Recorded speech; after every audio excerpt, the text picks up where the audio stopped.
یہ جگہ یقینی طور پر بہت پر اسرار تھی۔ بھاگتے ہوئے قدموں کا تعاقب کرتا ہوا میں باہر نکلا تھا، لیکن ابھی وہاں بہت سی چیزیں جائزہ لینے کے لیے موجود تھیں۔ چنانچہ پھر اندر داخل ہو گیا اور ایک بار پھر حال میں ادھر ادھر دیواروں اور کونوں خدروں کو تلاش کرنے لگا۔ صاف ظاہر ہو گیا تھا کہ یہ جگہ انسانی پہنچ سے دور نہیں ہے۔ دیوار میں 2 مشعلیں گڑی ہوئی تھیں جن میں نہ جانے کیا چیز جلائی جاتی تھی۔ روئی سے بنی ہوئی بتیاں ان مشعلوں میں تراشے ہوئے دیوں میں پڑی ہوئی تھیں اور ایک عجیب سے رنگ کا موم جیسا مادہ بھی موجود تھا۔ یہ بتیاں یقیناً روشن کر دی جاتی ہوں گی، ہو سکتا ہے یہاں پوجا ہوتی ہو۔ ظاہر ہے مذہب کے متوالے اپنے اپنے دھرم کے مطابق یہ عمل کرتے ہی ہیں، لیکن جگہ بے حد بھیانک اور پراسرار تھی۔ میں نے اس کا پورا جائزہ لیا اور اس کے بعد پھر وہاں سے باہر نکل آیا۔ جھاڑیوں کے درمیان سے گزرتا ہوا ایک بار پھر کھیتوں کے قریب پہنچا۔ 4-5 افراد پر مشتمل ایک گروہ نظر آیا جو ہاتھوں میں لاٹھیاں لیے چوکنے انداز میں آگے بڑھ رہا تھا۔ سب غیر مانوس شکلیں تھیں، لیکن وہ شاید مجھے جانتے تھے۔ تیکھی نظروں سے مجھے دیکھنے لگے اور میری طرف اشارہ کر کے باتیں کرنے لگے۔ میں خود ہی ان کے قریب پہنچ گیا تھا۔ میں نے کہا، کیا کر رہے ہو بھائی؟ اسی چڑیل کو تلاش کر رہے ہیں۔ ڈائن بچ کر کہاں جائے گی ہمارے ہاتھوں سے؟ ارے بستی میں آگ لگا دی ہے اس نے۔ ہر گھر میں روٹنا پیٹنا مچا ہوا ہے سسری کی وجہ سے۔ بھگوان کی سوگند، نظر آ جائے جیتا نہیں چھوڑوں گا۔ میں نے ایک ٹھنڈی سانس لی اور وہاں سے آگے بڑھ گیا۔ پھر جان بوجھ کر نہیں گیا تھا اس طرف، بس ایسے ہی کچے پکے مکانوں کے بیچ سے نکلا تھا کہ سامنے مکھیا کا گھر نظر آ گیا۔ غالباً یہ عقبی راستہ تھا۔ یوں ہی ٹہلتا ہوا آگے بڑھا اور اس کے گھر کے قریب پہنچ گیا۔ لیکن آج بھی وہاں تماشا ہو رہا تھا۔ بیچارے تلسیا کو دیکھا جسے 2 آدمی پکڑے لا رہے تھے اور 4-5 اس کے پیچھے چل رہے تھے۔ چوپال پر ٹھاکر صاحب بدستور بیٹھے ہوئے تھے۔ حالانکہ دوپہر کا وقت تھا، لیکن ٹھاکر صاحب قصہ نپٹانے آ گئے تھے۔ میں بھی تیز قدموں سے آگے بڑھتا ہوا ان کے قریب پہنچ گیا۔ ٹھاکر صاحب کسی قدر ناخوشگوار انداز میں ان لوگوں کو دیکھ رہے تھے۔ وہ بولے، ارے تم اس بیچارے کے پیچھے کاہے پڑ گئے ہو؟ آخر مار دو گے سسرے کو؟ 2 لٹھیاں مار دو، بھیجا نکال کے باہر کر دو، جان تو چھوٹے۔ کیوں رے؟ بتا بھائی بتا، کیا کریں ہم تیرا؟ ارے بستی چھوڑ کر ہی چلا جا پاپی، کہیں چلا جا، کہیں مارا نہ جائے ان لوگوں کے ہاتھوں۔ دھت تیری کی! ارے آئی تھی کیا وہ تیرے پاس؟ آئی تھی ٹھاکر، تو پھر تو نے پکڑا اسے؟ پکڑا تھا، مگر ان لوگوں نے پتھر مار مار کر ہمارا ستیہ ناش کر دیا اور وہ ہمیں دھکا دے کر نکل بھاگی۔ یہ جھوٹ بولتا ہے ٹھاکر، اس نے اسے پتھروں سے بچانے کے لیے اپنے بدن کے نیچے چھپا لیا تھا۔ تو پاپیوں بھیا تو ہے نا، کیا کرتا؟ ارے تم لوگوں کو تو بھگوان کا خوف ہے ہی نہیں، ساری بستی پر تباہی لاؤ گے۔ تم مجھے بتاؤ، ٹھنڈے من سے بتاؤ، سوچ کر بتاؤ، تمہاری بہن پاگل ہو جائے، کوئی اس پر الزام لگا دے کہ وہ ڈائن ہے اور تم نے اپنی آنکھوں سے نہ دیکھا ہو، تو کیا مروا دو گے اسے بستی والوں کے ہاتھوں؟ پتھر مار مار کے سر کھلوا دو گے اس کا؟ ارے اس نے اگر ایسا کیا بھی ہے تو کون سا برا کام کیا ہے؟ کیا تم یہ بات کہنا چاہتے ہو کہ یہ اپنی بہن کے ساتھ بچوں کو مارتا ہے؟ بولو، جواب دو۔ اگر ایسا نہیں ہے تو اس بیچارے کے پیچھے کیوں پڑ گئے ہو؟ جاؤ پکڑ لو کہیں سے بھاگ بری کو، لے آؤ سسری کو میرے پاس۔ میں خود تم سے کہوں گا کہ جان نکال لو اس کی۔ ارے کسی نے ٹھیک سے دیکھا تو ہے نہیں اور پڑ گئے پیچھے۔ دیکھو میں نے تم سے پہلے بھی کہا تھا اور اب بھی کہہ رہا ہوں، اسے سمجھ لو۔ تلسی کو اس کے بعد اگر کسی نے ہاتھ بھی لگایا تو مجھ سے برا کوئی نہ ہوگا۔ اور بھاگ بری کے بارے میں بھی تم سے یہی کہتا ہوں، دیکھ لو، پکڑ لو، جان سے مت مارنا، پہلے میرے سامنے لے کے آنا۔ تم میں سے کسی کو نہیں کھا جائے گی، سمجھے سورماؤں؟ اس بیچارے کو بار بار پکڑ کے لے آتے ہو، یہ انصاف نہیں ہے ٹھاکر صاحب۔ یہ آواز جنک رام کی تھی۔ ارے جنک رام بھیا، ہم جانے ہیں تیرے من میں آگ لگی ہے، پر ایسا تو نہ کر جیسا تو کر رہا ہے۔ بھاگ بری کو ایک بار بھی پکڑ کے لے آئے تو ہم تجھ سے کچھ نہیں کہیں گے۔ اس بیچاری کی جان کے پیچھے کیوں لگ گئے ہو تم لوگ؟ دیکھو تلسیا، بھاگ بری اگر تیرے پاس آ جائے تو بھیا مت بنیو اس کا، پکڑ کر ہمارے پاس لے آنا۔ ارے ہم بھی تو دیکھیں ذرا اس ڈائن کو کھلی آنکھوں سے، پتہ تو چلے۔ اور پتہ تو چل ہی جائے گا، سسری کب تک چھپے گی؟ تم لوگوں نے تو بھیا مغز خراب کر کے رکھ دیا ہے۔ ٹھاکر کھولی رام دونوں ہاتھوں سے سر پیٹنے لگا۔ اسے کچھ نہیں کہو گے ٹھاکر؟ جنک رام بولا۔ کیا کہیں اور کیا نہ کہیں، بتاؤ اور کیا کہیں؟ ادھر آ رے تلسیا، ادھر آ ہمارے پاس۔ تلسی آگے بڑھ کر اس کے پاس آ گیا۔ ٹھاکر نے اس کا ہاتھ پکڑا اور چونک پڑا۔ ارے تجھے تو تاپ چڑھا ہوا ہے۔ کل سے پیٹ رہا ہوں ٹھاکر، دن بھر مارا، رات کو مارا، تاپ نہ چڑھے تو کیا ہوگا؟ تلسی مظلومیت سے بولا اور ٹھاکر کا چہرہ غصے سے سرخ ہو گیا۔ پاپیوں، جان لیے بنا چھوڑ دو گے اسے؟ ارے کچھ شرم کرو، کچھ شرم کرو۔ سنو رے، کان کھول کر سن لو سب کے سب۔ جنگ رانگ، تو بھی سن لے بھیا، تیرا دکھ اپنی جگہ، مگر تم سب نے مل کر ہمیں مکھیا بنایا ہے تو مکھیا کا مان بھی دے دو۔ اس کے بعد تلسی کو کوئی ہاتھ نہ لگائے، ورنہ ہم پولیس کو بلائیں گے اور پھر دیکھ لیں گے ایک ایک کو۔ اس کا پارٹ لے رہے ہو ٹھاکر؟ کسی نے کہا۔ چورسیا، او چورسیا، ٹھاکر نے کسی کو آواز دی اور ایک قوی ہیکل آدمی آگے بڑھایا۔ دیکھو تو کون سورما بولا، پکڑ لے اسے اور 20 جوتے لگا دے اس کی کھوپڑی پر۔ کون بولا تھا پارٹ والی بات؟ ٹھاکر نے آنکھیں نکال کر مجمع کو گھورتے ہوئے کہا، لیکن دوبارہ کوئی نہ بولا۔ ٹھاکر نے اس وقت شاید مجھے دیکھا تھا، پھر اس نے کہا، بات سمجھ میں آ گئی ہو تو جاؤ، اپنے گھروں کو جاؤ۔ جو کہا ہے اسے یاد رکھنا، ورنہ ذمہ دار خود ہوگے۔ زبان چلاؤ حرام خور ہم سے۔ جاؤ، سب چلے جاؤ۔ لوگ گردنیں جھکائے چل پڑے۔ میں بھی واپسی کے لیے مڑا تو ٹھاکر نے جلدی سے کہا، ارے او داروغہ جی، تم کہاں چلے؟ تم ذرا ادھر تو آؤ ہمارے پاس۔ میں جانتا تھا کہ داروغہ کسے کہا گیا ہے، رک گیا۔ مڑ کر ٹھاکر کوہلی رام کے پاس پہنچ گیا۔ جی ٹھاکر صاحب، مہربانی تمہاری، بھائی کی عزت سے نام لے لیا، ہم تو سمجھ رہے تھے بھنگی چمار کہو گے ہمیں۔ آپ یہ کیوں سمجھ رہے تھے ٹھاکر صاحب؟ میں نے مسکراتے ہوئے کہا، ایسا ہی لگے ہے ہمیں۔ بیٹھو، جمال گڑھی میں مہمان آئے ہو، ہم بھی یہیں کے رہنے والے ہی ہیں۔ آپ حکم دے کر بلوا لیتے ٹھاکر صاحب، اللہ دین کے سرائے میں ٹھہرا ہوں۔ تم ہمارا حکم کاہے مانتے بھیا؟ دبیل نے بسو ہماری کیا؟ 2 پور سے سلام تو کیا نہیں تم نے۔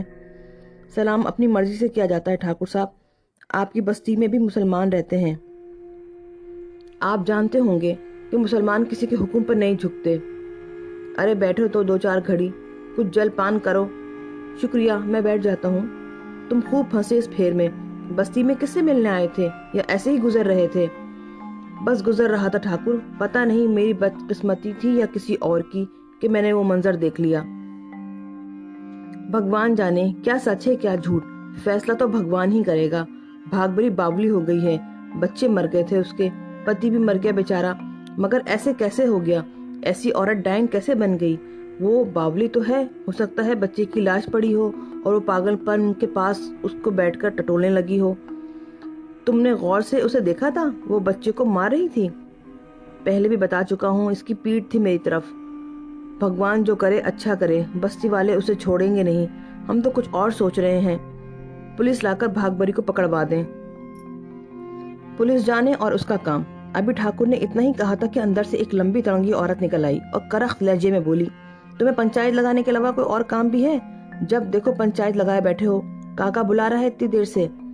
میں نے عورت پہ نگاہ ڈالی اور دفعتاً دل دھک سے ہو کے رہ گیا۔ یہ چہرہ اجنبی نہیں تھا، یہ وہی چہرہ تھا جسے میں نے مراقبہ کرتے ہوئے دیکھا تھا، اچھے نخوش مگر کرختگی لیے ہوئے۔ ٹھاکر بوکھلا گیا، جلدی سے اٹھتا ہوا بولا، ہاں ہاں بس آ ہی رہے تھے۔ اچھا بھیا، پھر کبھی آؤ، آدمی بھیجیں گے تمہارے پاس، کبھی جل پان کرو ہمارے ساتھ۔ اچھا۔ وہ اٹھ کر اندر چلا گیا، لیکن میرا ذہن چکرایا ہوا تھا۔ وہی چہرہ، 100% وہی چہرہ۔ مندر کی عمارت بھی نظر آ گئی تھی اور وہ عورت بھی۔ اب کیا کروں، کیسے کروں، کچھ سمجھ میں نہیں آیا۔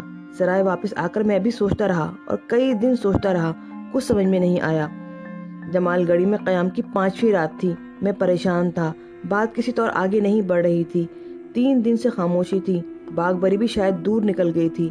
3 دن سے اسے بستی میں نہیں دیکھا گیا تھا، البتہ تلسی ملتا جلتا رہا اور اداس اور ملول تھا، بات بات پر سسکنے لگتا تھا۔ مجھے اس پر بہت ترس آتا تھا، لیکن میں کیا کر سکتا تھا بیچارے کے لیے۔ ٹھاکر کولی رام کے پاس بھی بہت سے چکر لگائے تھے، وہ اچھا آدمی تھا، ظاہری کیفے سے بالکل برعکس۔ تلسی کے لیے خود بھی افسردہ تھا۔ ایک دن کہنے لگا، ہم اسے کسی دوسری بستی میں بھیج دیں گے، انتظام کر رہے ہیں، یہاں رہا تو مارا جائے گا، بھگوان نہ کرے اور کوئی ایسا واقعہ ہو گیا تو پھر میں بھی شاید بستی والوں کو نہ روک سکوں۔ رات کے کوئی 10 بجے ہی ہوں گے، لیکن یوں لگتا تھا جیسے آدھی رات گزر چکی ہو۔ جمال گڑھی میں شام 7 بجے ہی رات ہو جاتی تھی، 5-6 بجے تک سارے کاروبار بند ہو جاتے تھے اور لوگ اپنے گھروں میں جا گھستے تھے۔ بس بھولے بھٹکے مسافر 8-9 بجے تک نظر آ جاتے تھے، ورنہ خاموشی۔ سرے شام ہی بادل گھر آئے تھے، اس وقت آسمان تاریک تھا۔ اللہ دین رات کے کھانے کے بعد مجھے خداحافظ کہہ کر اپنے کمرے میں جا گھسا تھا۔ وہ مضبوطی سے سارے دروازے بند کر کے سوتا تھا اور اس نے مجھ سے بھی کہہ دیا تھا کہ کچھ بھی ہو جائے رات کو اس کا دروازہ نہ بجاؤں، وہ دروازہ نہیں کھولے گا۔ یہ زبیدہ بیگم کی ہدایت تھی۔ مجھ پر اکتاہٹ کا دورہ پڑا تھا۔ اس وقت عجیب سی بے کلی محسوس ہو رہی تھی۔ چارپائی کاٹنے کو دوڑ رہی تھی۔ خاموشی سے سرائے سے باہر نکل آیا، دروازہ باہر سے بند کر دیا۔ تلسی کا گھر بھی تاریک پڑا ہوا تھا۔ یہاں سے چل پڑا، سوچا کہاں جاؤں، اور اس ویران مندر کا خیال آیا۔ کوئی کتنا ہی بہادر ہوتا اس وقت اس مندر کی طرف رخ کرنے کے تصور سے ہی خوفزدہ ہو جاتا، لیکن دل اس سمت جانے کو چاہ رہا تھا۔ میں چل پڑا۔ پوری بستی شہر خاموشہ بنی ہوئی تھی۔ کتے تک نہیں بھونک رہے تھے۔ فاصلہ کم نہیں تھا، بس چلتا رہا۔ راستے میں کسی ذی روح کا نشان بھی نظر نہیں آیا تھا۔ گھنی اور خوفناک جھاڑیاں خاموش کھڑی ہوئی تھیں۔ ان کے درمیان سے احتیاط سے گزرا تھا کیونکہ وہاں سانپ موجود تھے۔ رات میں تو وہ نظر بھی نہ آتے، لیکن اس خوف سے اپنا ارادہ ترک نہیں کر سکا۔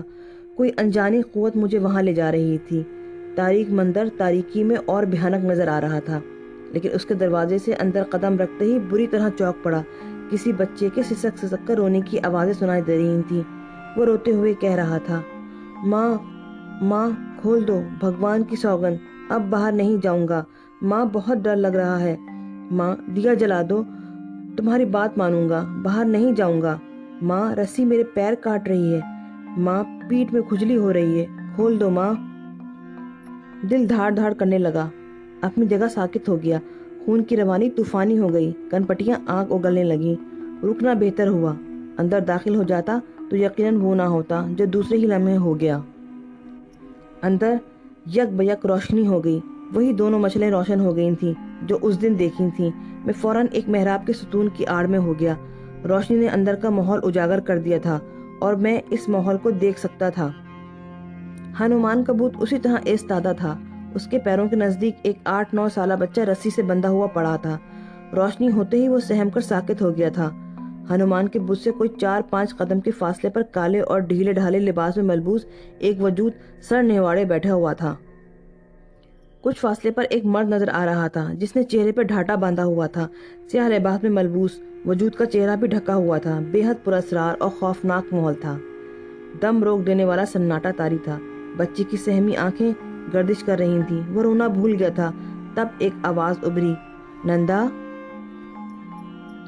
جے دیوی۔ دوسری آواز ابھری۔ پہلی آواز نسوانی آواز تھی اور میں نے اسے فوراً آشنا محسوس کیا تھا۔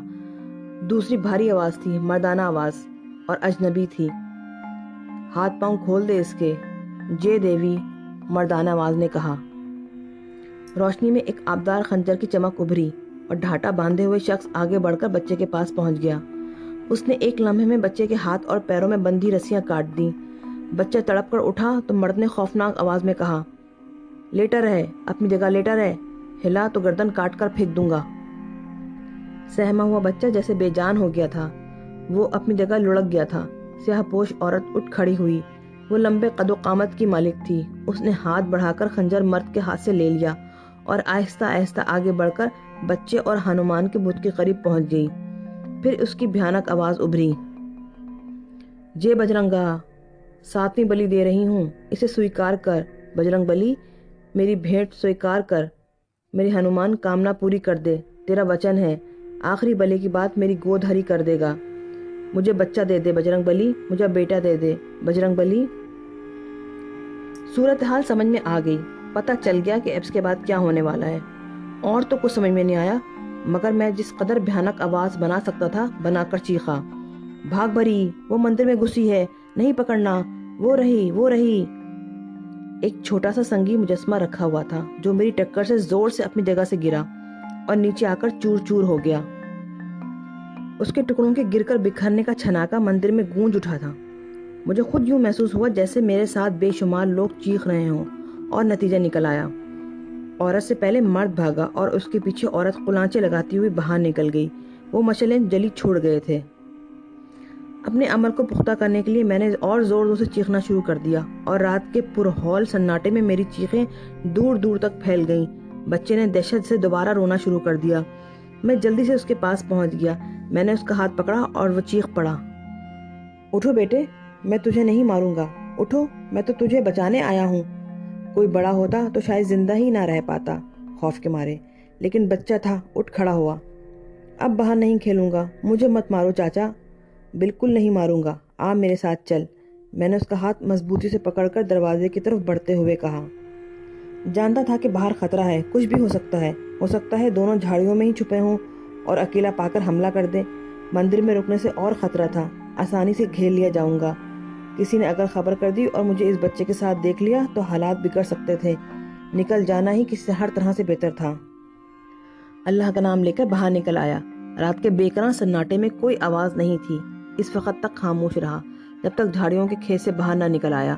پھر میں نے بچے سے پوچھا، کیا نام ہے تیرا بیٹے؟ للو۔ پتا کا نام کیا ہے؟ کنگو۔ تیرا گھر کہاں ہے؟ پچھائی پلے۔ راستہ جانتا ہے اپنے گھر کا؟ ہاں ہاں۔ یہاں تجھے کون لایا تھا؟ میں نے پوچھا۔ بچے نے کوئی جواب نہیں دیا۔ میں نے دوبارہ وہی سوال کیا۔ معلوم نہیں، اس نے جواب دیا۔ تو کھیل رہا تھا کہیں؟ سو رہا تھا۔ کہاں؟